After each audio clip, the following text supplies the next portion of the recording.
बाटे बाबा के नगरिया बाटे मजबूरी तनी बुझाए में हरिया सुनत जाए के तो मन बाटे बाबा के नगरिया बाटे मजबूरी तनी बुझाए में हरिया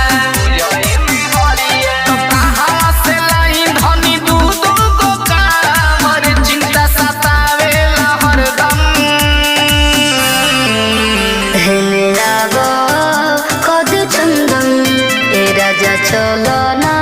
देवघर दंदन हेले आबो कद चंदन ए राजा चलो ना